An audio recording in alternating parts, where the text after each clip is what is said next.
देवया भगवती उत्तम श्लोके भक्तिर्भवति नैष्ठिकी हरे कृष्ण कृष्ण कृष्ण हरे हरे हरे राम राम राम हरे हरे। तो श्रीमद् भगवत गीता इसकी जय। जय ग्रंथराज श्रीमद् भागवतम की जय।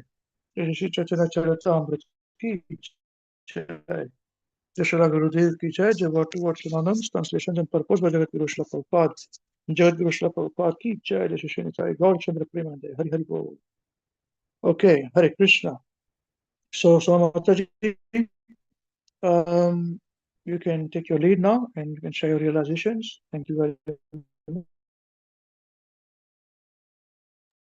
Hare Krishna, Prabhu, should I read the This for verse text number 1.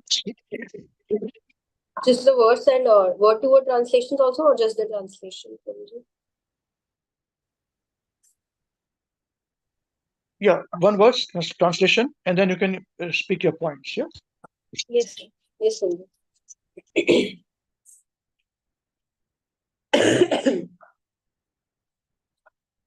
वाचो वेगं मनसः क्रोधवेगं जीवावेगं उदरुपस्थवेगम् एतान् वेगान् युविषहे धीरा सर्वामपि मां पृथिवीं सशिष्यात्. Translation: a sober person who can tolerate the urge to speak, the mind's demands, the actions of anger, and the urges of the tongue, belly, and genitals is qualified to make disciples all over the world. Prabhuji, I'll start with my realization. So this was the first verse of Nectar of Instruction that we had read. This was the first verse that we were introduced to when we started our intermediate program. And we devoted a lot of classes to this verse only, which only highlights how important this verse was. And I think this was one of the first verses that I had memorized, even before I had memorized maybe some Bhagavad Gita shlokas. So that was that in itself highlights the significance of this verse. So I'll just start off by saying some points from paragraph by paragraph, some points or the gist of the paragraph, and I'll share my realizations accordingly. So in the starting, Parikshit Maharaj had asked that why do people undergo atonement if they cannot control their senses? And that made me look up the word atonement on Google. And I actually looked up what atonement actually means. And it said that atonement is the action of making amends for a wrong or an injury. And basically, that is what everyone does in today's date. They feel that we have done this wrong and we can just atone for it, we'll do something better. Or, how good cancels out evil, and people talk about karma nowadays. It's a very popular culture kind of thing. But in this verse, it is explained very nicely that, in fact, they have also given the example of an elephant who's trying to bathe himself. And once he's bathing, he bathes himself and then he goes again into the mud. So he goes into the mud, he gets dirty, he comes out, he bathes himself, and then he goes again into the mud.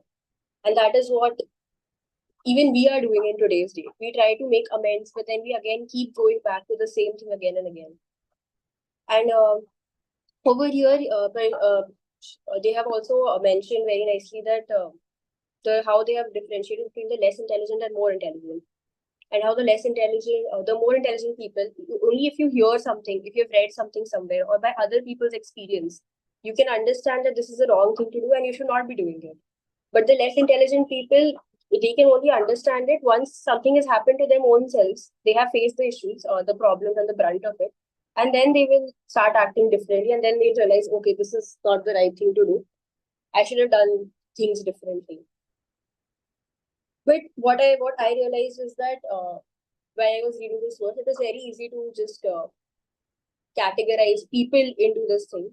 So I try to categorize myself into this category. And I realized that maybe I'm not even less intelligent. I am someone who is just not intelligent, because many a times things have happened to me and I have faced the brunt of it. But still I continue to do things in the wrong way. The biggest example would be the exams that we face as a medical student. They are the biggest vicious cycle in this fact.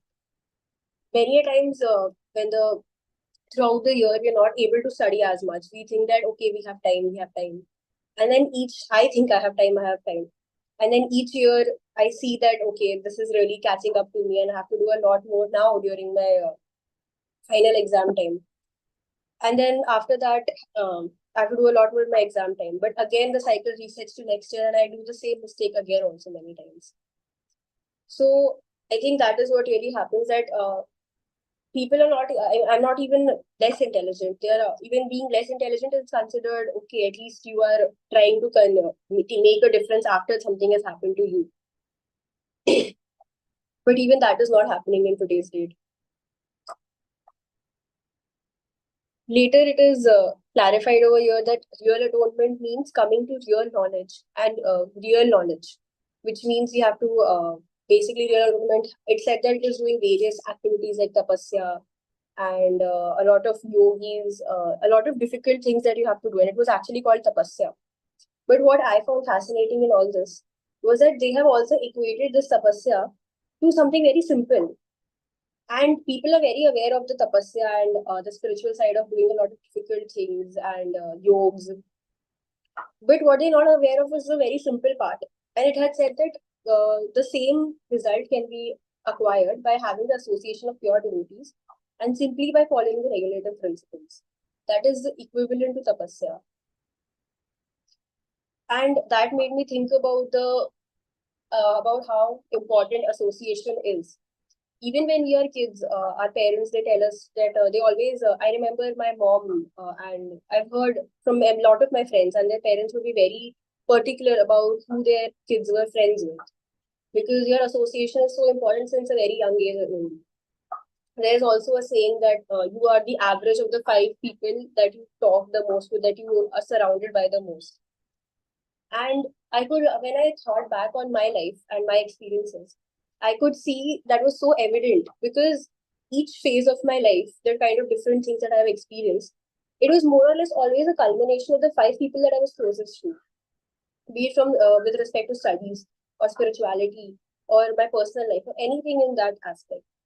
And that made me realize that also made me realize how different my thought processes and my life really goes by when I'm not attending the classes on a regular basis.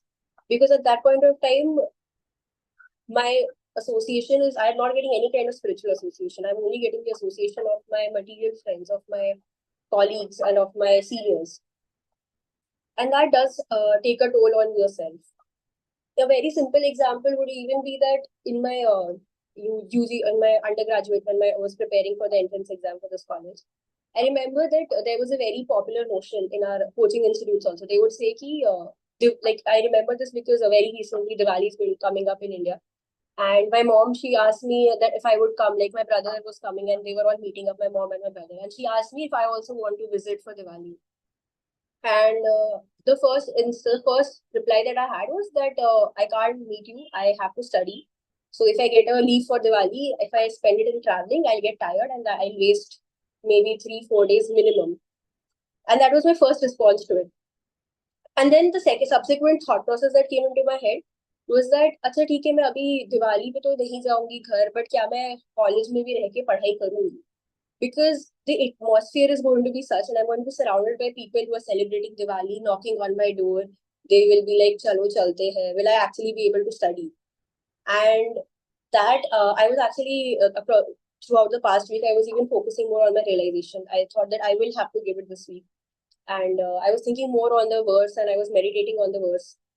And when I was thinking of this Diwali situation, the association part stuck with me, that uh, in so many little minor details also, the association of people around us is influencing us so much and our decisions. The same situation maybe 6 years ago when I was studying for my entrance exam, our teachers and even my friends, they were very adamant on the fact that nahi, Diwali pe ghar nahi jana hai, we'll just study, we'll sit here and study. Diwali har saal aati hai, exam ek hi saal aata hai. So this was a very, in fact, I think in the Indian context, this is a very famous line for coaching teachers to say to you कि दिवाली हर साल आएगी, college में जाके दिवाली मना लेना, but exam एक ही साल आएगा तो इस साल पढ़ लो. So that was when I thought about this, I realized that you are being influenced by your association so much, and throughout your life, as a child, as an adult, even when people think that as an adult I'm not bothered by my association. I'm my own person. I can do what I want. That is true, and that may be true, but that is also influenced a lot by the association that you have. And that is why attending the classes and reading Srila Prabhupada books, that was so important, because this had to be one of the average of the 5 people that I was surrounded with. After that,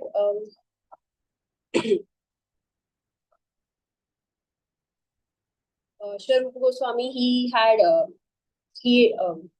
explained what are the things that need to be done to master the process. Like, what he basically said a few points as to how we can make this happen, and what things we need to do. How do we regulate our senses? And he had said of 6 points. They were basically controlling our speech, mind, anger, tongue, belly, and genitals.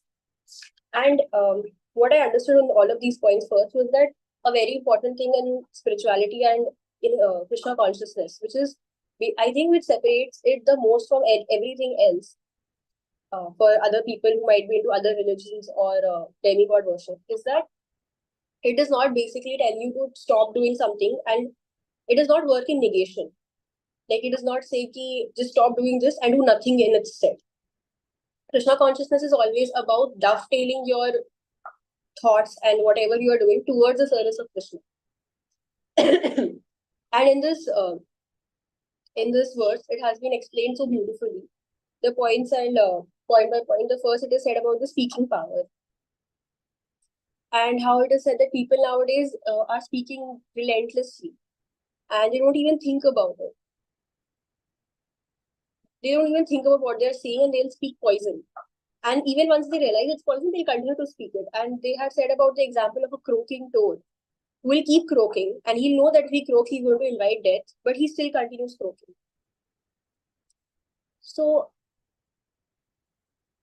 yes, that is very rampant in today's day. But the thing is that we cannot counter it by just not speaking anything. We cannot just have the external process of mourn. We'll not speak anything. We have to restrict our speaking. We cannot, if we just stay in silence, that is not possible. And that is why it has been explained that we should try to dovetail the speaking power towards Krishna Katha, or Krishna's glories, or chanting Krishna's names. Or in that way, we have to dovetail. I remember when we were having the classes the first time around with Sheetal Prabhu and Sanjeev Prabhu, that explained that it is very difficult in today's day to completely restrict our speaking only to Krishna Katha.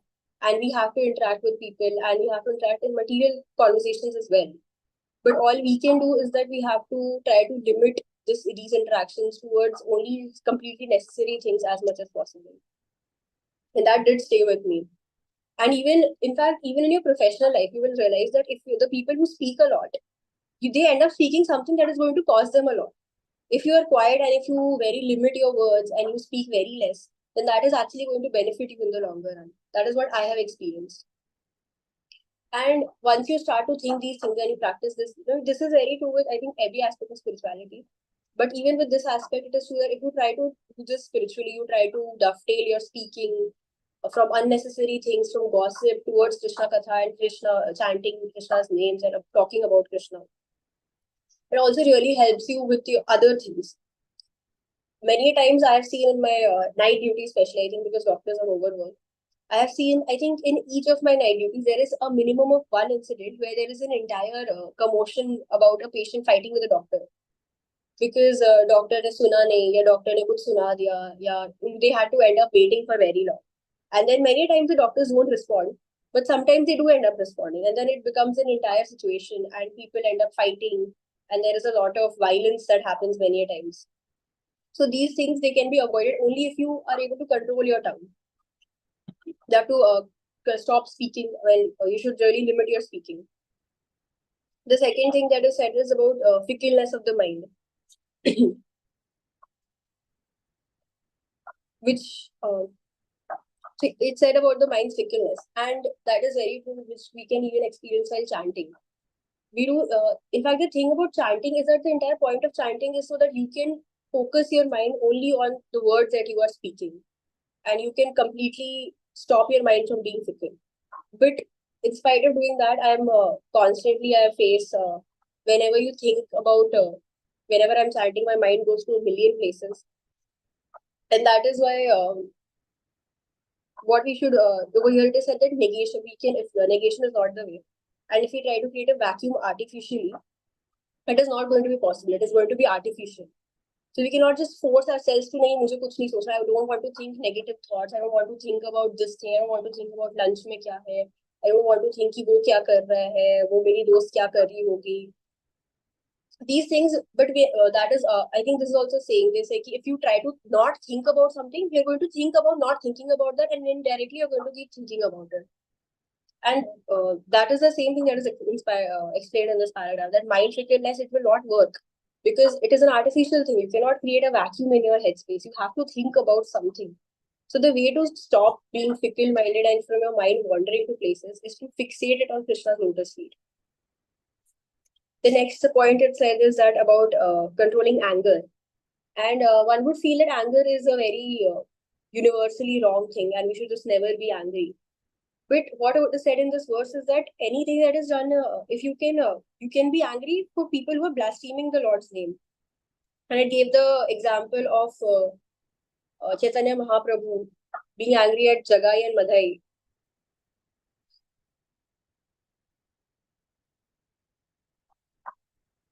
Yes, who had blasphemed and struck Nityanand Prabhu. So that really makes you understand that in Krishna's service there is no good or bad. It is more of whatever you do for Krishna's service, it will be good. So that really helped me with, so that made me understand, okay, so controlling your anger, again, it is that you can't control your anger artificially. You have to dovetail it only towards situations where people are blaspheming the Lord or someone is saying something wrong about Krishna. They are just making nonsense comments only in those situations. And then the fourth point was controlling the tongue, which is something I think very personal or very relatable in my sense as well. Because I was a non-vegetarian. I think even when I got into Krishna consciousness, I think for the first few months, I was continuing to have non-veg. And I would, as a child, many a times I had thought, with not much of a pretext or not much of logical backing, that I should not have non-veg and I'm killing animals, I should not be killing animals. So this was a basic thinking in my headspace. But I would still eat it, not thinking too much, because just everyone in my family was eating and that was the way I had been brought up. But after I got into Krishna consciousness and after I started reading the logic behind things, and it was also very much relating with what I really wanted to do as a kid, I stopped eating non-veg. And what happened, it is also said actually in today's date that people say, I do not live to, I do not eat to live, I live to eat. And they are foodies and they are searching for places that where should we eat, what should we do. I remember for my friends, they are whenever they go for vacations or whenever we are going on college fest, they are very they're very particular about looking for cafes where they can have food, nice food, good food. But usually, whenever I remember, we had gone to a trip for a college fest to Pondicherry, I think once it was for a week or something, and people were very they had a very nice cafe culture. I think it had some kind of a French culture, so they had a very good cafe culture, and there was a very nice breakfast place. But the thing about these places in beachside places is that most of the food that is famous over there is seafood, a non-veg food. And because I knew that it was just non-veg food, seafood, I was not very much interested towards the what do I have to eat, मैं कैसे खाऊं, क्यों खाऊं. And I was just more towards the just I want to sustain myself. So anything works. I'm not very keen on getting a very palatable food. I just want to get my stomach full. And this was I think some 2 years back. 2, 3 years back. Maybe I had not even read the words back then. But it goes to say that when you follow Krishna consciousness, you cannot artificially go from I don't live to eat, I eat to live. You have to follow the Krishna conscious way to actually feel and realize that situation. Because otherwise, you can artificially do that, but you're only artificially doing that. And in fact, it is said that it's not just about veg and non-veg. And actually, I listened to the last week's intermediate class. And Amrish Prabhu has also said, and we have read it in many of our prior lectures and classes. I think it is a very repeated point that we are not vegetarians, we are not vegans, we are Krishnatarians. So we are simply eating whatever Krishna will eat. It's not even about having veg food or having this food, that food. It is just about a particular set of food that Krishna would have, and we would offer it to them. And only after offering it to them, we will have the food as prasad. And I remember actually, sometimes I have made prasad. I've not made it a lot, many times.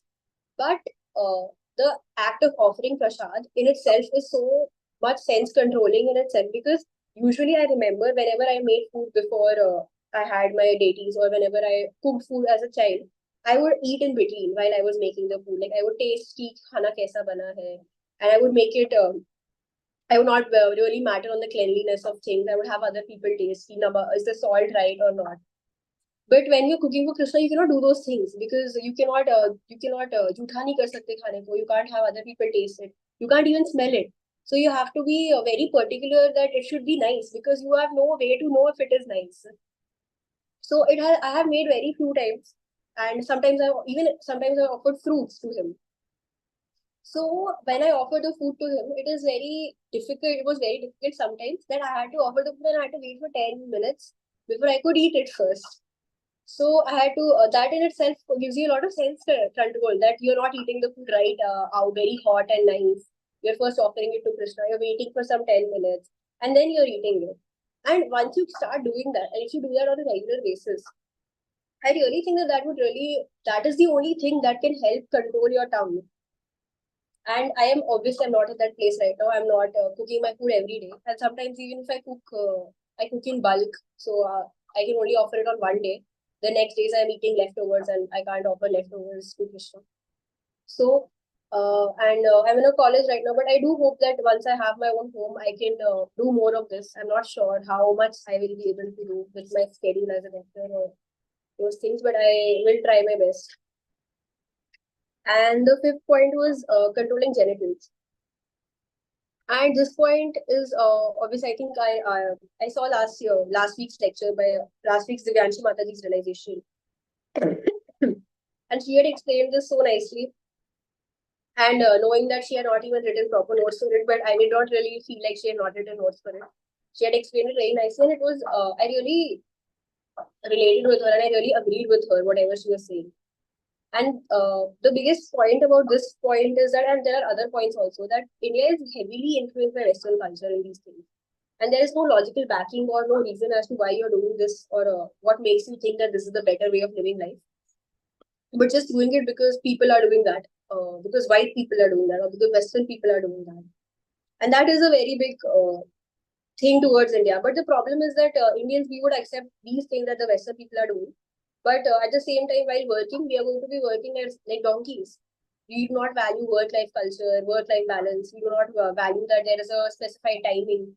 And because that is the basic culture of work culture in India, work ethic in India, that is why across I have seen, I think doctor field would be a very, the worst of it. But even in other fields, I have seen that people are, and even Amrish Babu had said that. And because I'm working currently, and I'm more involved in the working space of India and what I will do after this year, there I have been thinking a lot about these things, that what I'm going to do in the next year onwards.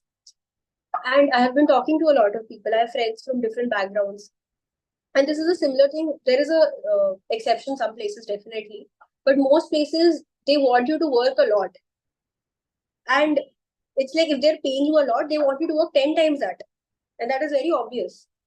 And because Indians are ready to work, I don't know if it's a population thing or what it is exactly, but we are not really willing to separate work and life, as much as I know that Western culture is of separating work and life a lot.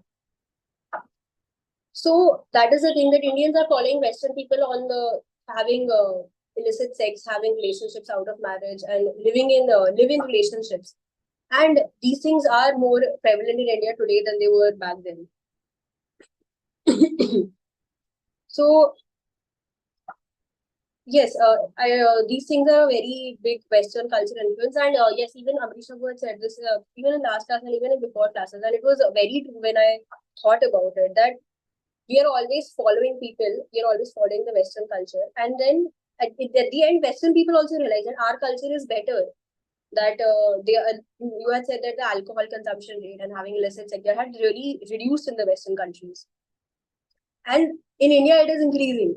So they are following us and decreasing things, and we are following them and increasing these things. So there will come a time maybe when even we will reduce these things after it is at a peak in India and it has reduced in the Western people, and then we'll follow them and we'll reduce it. So, but yes, what is controversial over here is that even so far as genitals are concerned, it is not written here that you should not have sex or you cannot do anything, which is, there is even a Krishna conscious way of doing this thing, that you should be having sex or you should be using your genitals only for begetting Krishna conscious children. So that is a very interesting point that I saw, that even over here, there is a way of doing this in a Krishna conscious way, which really makes me believe that there is a way of doing everything in a Krishna conscious way, and there is no bad thing or good thing. That is what I'm saying. That in Krishna consciousness, there is no bad thing. You can't do this at all. There is always a way of doing this in a Krishna conscious way.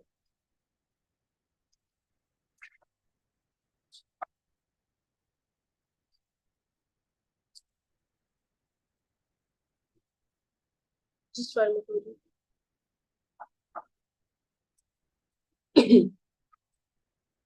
Yes. So after this, it is explaining that how this is how these 6 points they cannot be they can be controlled and dovetailed basically, and it should not be negated or completely artificially. We should not try to stop doing things, but we should always try to dovetail our processes and our actions towards the service of Krishna.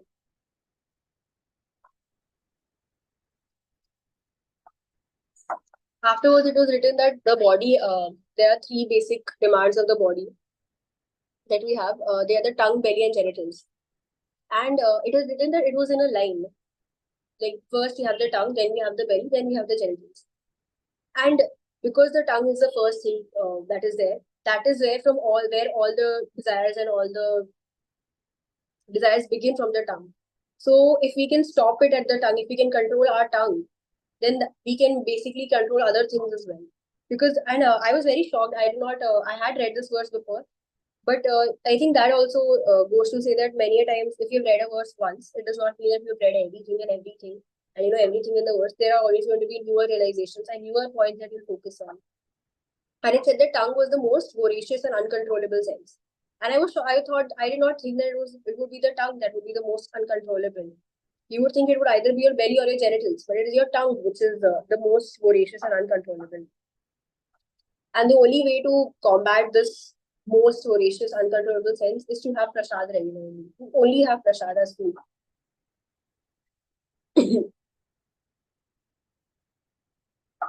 And what it was written over here was that when you're having prasad, what can really happen, and it would happen with me also many times, is that I would not really make food with the intent of offering the food to Krishna. Sometimes it would be like, what do I want to eat? Mujhe kya man kar raha hai khane ka? And I would cook that. And over here it was said that prasad should not be made for the taste, or made for your own tongue satisfaction.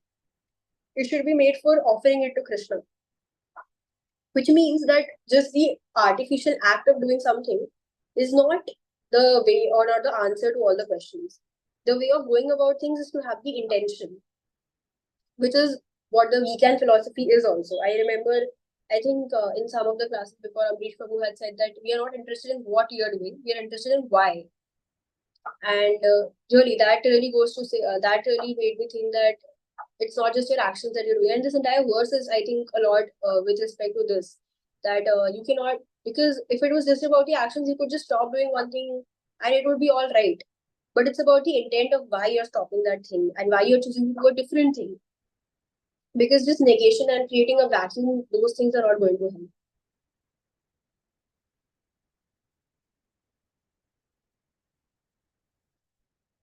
In the end, as a conclusion, it was said that those who can control these 6 items, speech, mind, anger, tongue, belly, and genitals, is to be called a Swami or Goswami. Swami means master, and Goswami means master of the go or senses. When one accepts the renounced order of life, he automatically assumes the title of Swami. this does not mean that he is the master of his family, community, or society. He must be master of his senses. So that was what that was really important. From when I read the paragraph, when I read the sentence, what struck to me was that mastering your senses is even more valued and more important than being the master of a society or a community. In fact, I think only if you are a master of your senses can you even be a society leader of society or your family. So first step is towards mastering your senses. And after that, Prahlad Maharaj had shared a verse from Srimad Bhagavatam.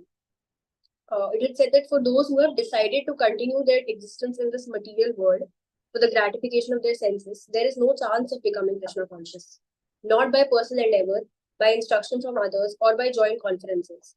They are dragged by the unbridled senses into the darkest region of ignorance, and thus they madly engage in what is called chewing the chewed. And this is what the this is the word that this ends with, the purport ends with.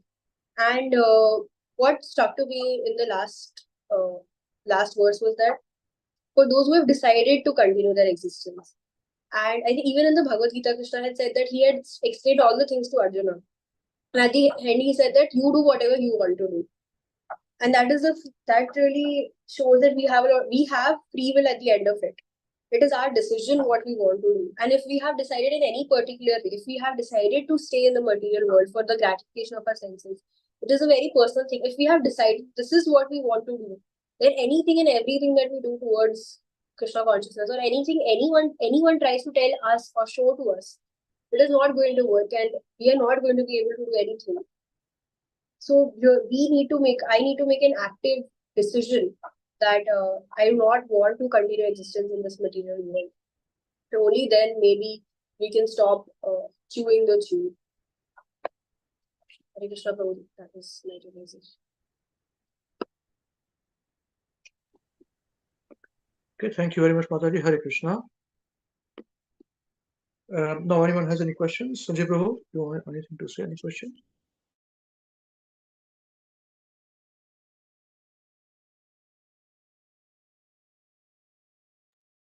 Hare Krishna. Hare Krishna.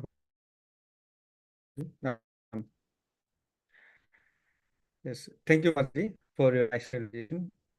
I just wanted to can you elaborate a little bit on the tapasya point that you shared, the first point? The the austerity tapasya. Hare Krishna Prabhu, I'm not. Yeah, your voice is breaking up a bit. I don't know if it's my network problem or at your side. I'm not sure if other devotees can hear me. Can you hear me? Yes, Prabhuji, I Can can you hear hear me you, now, but please? yes, Prabhuji, I can hear you. It's just your voice is breaking up a little bit. Okay, is it okay now? Yeah, it's better now. Better. Okay.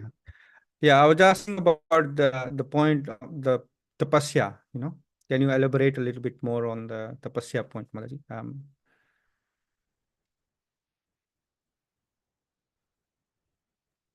Yes, Prabhuji, I'll try to explain it a bit. Please forgive me if I'm wrong in any point.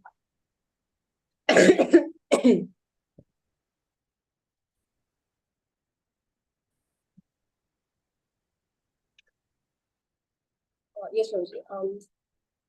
Over here, Prabhuji, I think it said, Prabhuji, tapasya was basically, I think over here it is also said in the paragraph, and it is that you have to do a lot of things in tapasya, being austerity, celibacy, controlling the mind, senses. Yeah, basically, I think tapasya is more about, sorry, I'll just restart. Tapasya is mostly about you have to give up your possessions in charity. You cannot be working. It is very popularized also that you have to be a yogi. You have to go to the mountains and you have to do a lot of tapasya. You have to do a lot of meditation for years at an end. Or you cannot work. You have to be a brahmachari only. Like there is no grihastha way of living. So I think this is mostly what I understand about tapasya, that you cannot be working or you cannot be doing things. You have to only in your entire day. There is no other way of like dovetailing things while you're doing your personal job or other things. It is mostly about you have to give up your possessions. You can't have any possessions. Mostly maybe going to a mountain or living not with your family, living as a brahmachari in a temple. These are the things that are included in tapasya. But it is said in the verse that the results that you will get from this is equivalent to having the association of devotees and following the regulative principles. I think Sandeep Prabhu were left. Amrish Prabhu can just clarify if I've said anything wrong or if it needs any more clarification. I think. Prabhuji, mute. Yes, mother. We'll wait for him to come, but Yes. tapasya is not only that. Tapasya anybody should do. When we want to speak and we do not speak, it's tapasya too. Tapasya is where anything which the senses want to do and we abstain from doing. The only difference is for devotees, they do it to please Krishna. And for impersonalists and yogis, they do it to control their senses. That's it. That's where the end is. Our end is control our senses for what? To engage it for Krishna's service. So that's why we are Krishnatarians. As far as possible. You understand this point? Yes. So whether you may go to the mountain and perform the same thing, controlling all the senses for Krishna. Or you would be at your home and do your job activities, but do it for Krishna. That is tapasya. Yes, yes, Rohit, thank you, Prabhuji. Yes, you explained it very well. So do not misunderstand this. Everybody should do tapasya. Yes. Sanjay Prabhu, are you back now?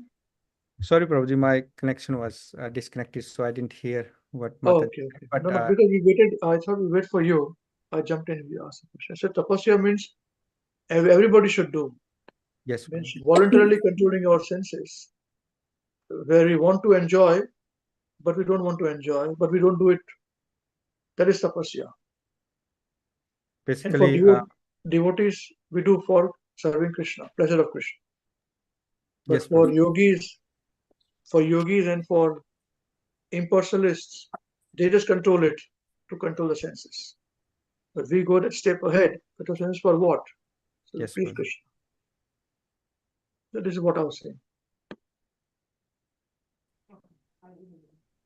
Is it okay? You want to say something more? Hare Krishna, Prabhuji. Yeah, sorry. I will in a minute. I had to reconnect with a different network, but having no problem. Yeah, But that's I mean, Prabhuji, life is meant for tapasya. So it's yes, meant very good. for yes, Prabhuji. But you explained it very nicely. Thank you, Prabhuji. Life is meant for tapasya, that's right. You understood, Saramadaji? Understand this point? Mr. Sanjay Prabhu is making? Yes, Prabhuji, yes, I understand it now. You want to be very clear about this, you know? Yeah, tapasya. Okay. All right. Because you all had your time to ask questions, you did not ask. So we thought that okay, you all know. So now you will not get a chance to ask questions. Neither other intermediate level devotees will get a chance to ask questions. Okay. So, okay, we'll wait for him. He's disconnected. But I just wanted to say a few things about what you said, you know.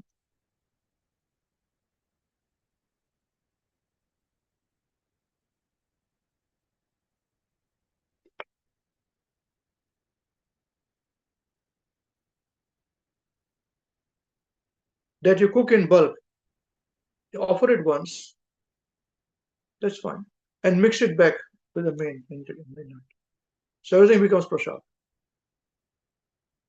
So you don't have to cook, offer every day. But it's not very good for health if you push it too much. So, but that's how it is. You should be a little careful.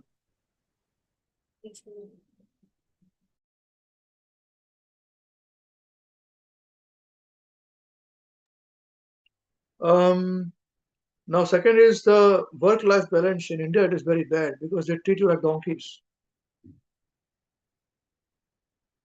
So tell them wherever after you finish your this thing, you're a doctor. All options are open for you. Correct? In the interview, choose your hospital of your making. You want to which hospital, go in for an interview. And when they give you the interview, they'll ask you a question. So you have any questions? Look into their eyes who are asking the question, all of them, and tell them, what is the work and life balance you are offering to me? So if they are evasive, well, it's up to you. We all have to work very hard and all those things. Look into their eyes again and say, work and life balance is very important to me. So please tell me, what is the work and life balance you are offering?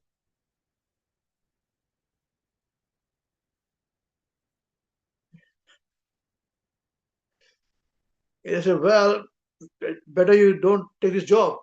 You say, exactly. I have a choice of working in India and and removing the shortage of doctors in India. We have got tremendous shortage of doctors in India, and I'm choosing to working in India to removing the shortage. And if you don't give me work-life balance, then you are exasperating this problem. I can easily go overseas and have my work and life balance. Of course, they also have to work hard, but they'll appreciate my work and life balance. Look into their eyes and tell them.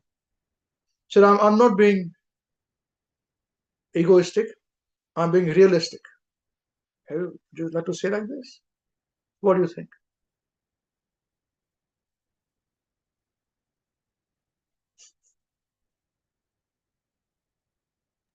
Yes, yes.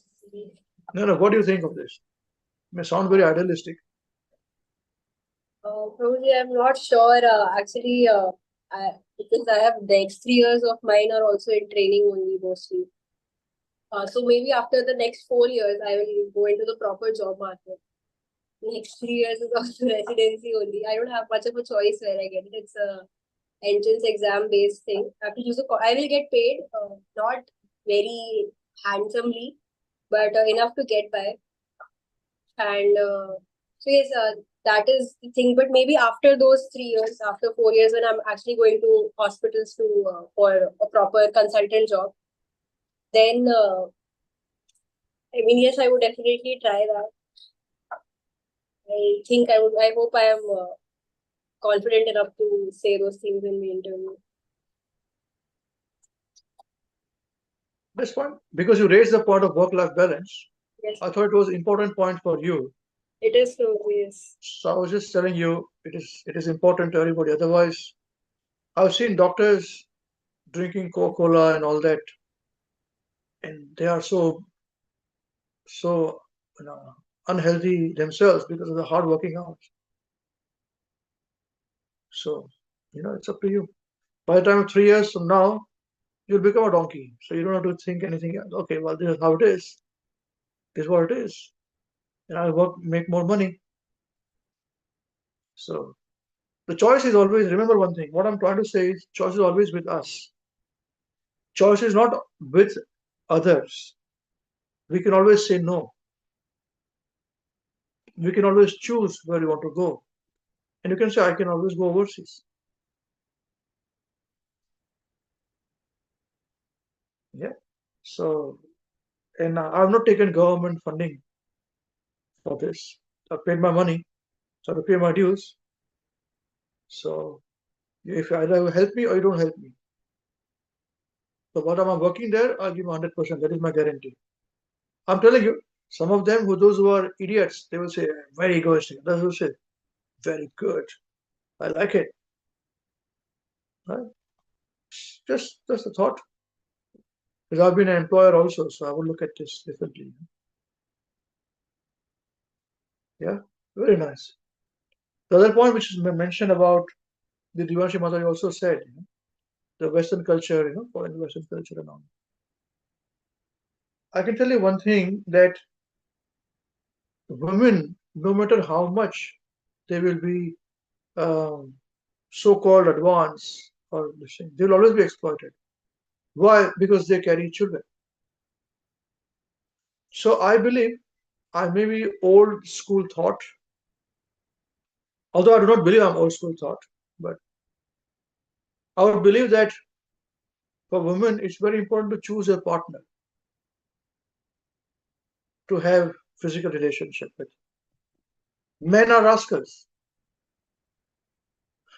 Men are rascals. And women also want to become a rascal, become like men, up to you, up to women. Women look for love, men look for lust. Remember this always the case. That's how it is. So if women also want to become lusty, no problem. But this is how they have to do extra.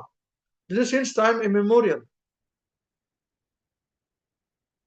Even when we spoke about Lord Krishna's pastime with Mother Rukmini, now Rukmini chose Krishna.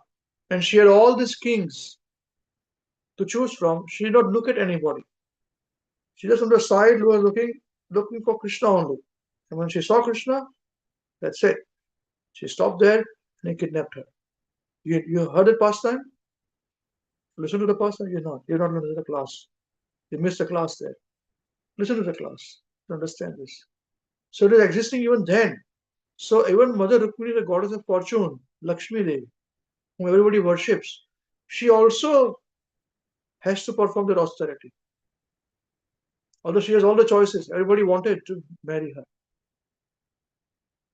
And she was so beautiful that all those kings and all, they fainted seeing her for the first time when she was walking through. But she was interested only in Krishna and remained in Krishna. Yeah. So for a woman, this is a very important choice to be made. And if women have to be, if they think that okay, with public push, I can be pushed around, their choice. I can tell you one thing, they'll end up in misery. That is a guarantee. Men is a rascal. They don't care. Dirty, like whatever they are. I'm sorry, I'm not generalizing, but I'm just,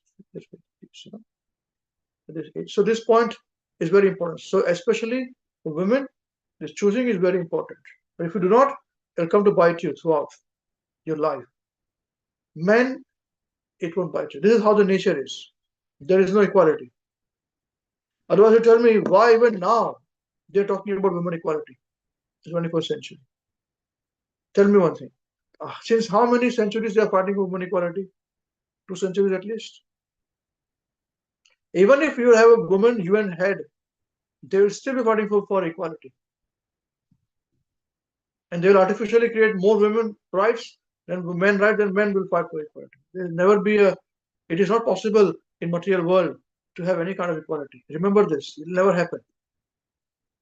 So we have to work around this. Doesn't mean we have to not fight it, we have to fight it. Always remember, that's why we say women are always special. If you choose to remain special, if women want to choose to remain special, otherwise men are not special, but women are wanting to become like men, not special. So what can we do? What can be done? Does it make sense? How does it sound? I'm sure if any women hear this point, they say, you are actually right. Is it not so? Tell me. If I'm special, why should I become like commoner? Why should I aim for becoming level like commoner? I'm special. I'm much better than. This is a fact. And it is about why special? Because germinating. The seed is germinated by women, not the man. Man is special, no doubt, because it gives the seed. Always higher is men, but they have to work towards this man also. And woman also has to work towards it. But default man is more superior than woman. That's right, because he gives the seeds for the parenthood. But at the same time, the woman creates the environment for it, material nature. So women have to take special care for it, and man has to protect it. But if there is no man protecting it, this situation, then women have to protect themselves. Yeah. So we are not talking about sexism and women movement and all that. That's not our interest. I'm just giving you some skills at this age, so you can talk, and all of you young people can have understanding. Because part people also must be listening to the class here. Are you listening? Are you online? Your camera on or camera off? On. What do you think, possible? Is it right? Yes. Hello. Krishna.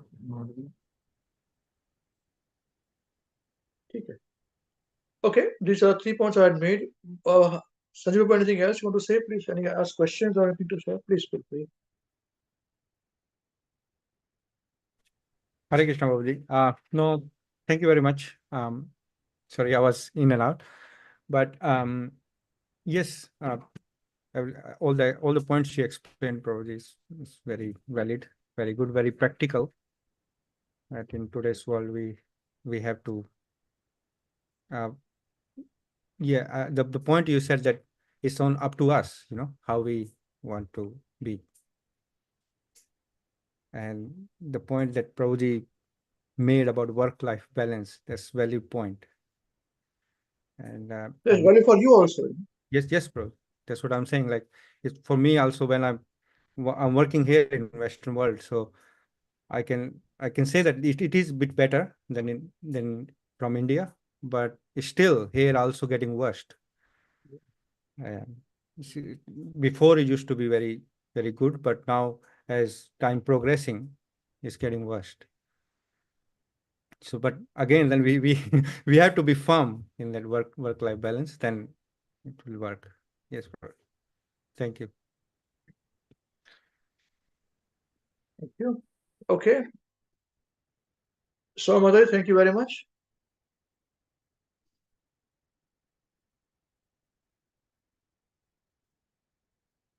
So we'll take a short break now, and we'll join back in 3-4 minutes for our regular program.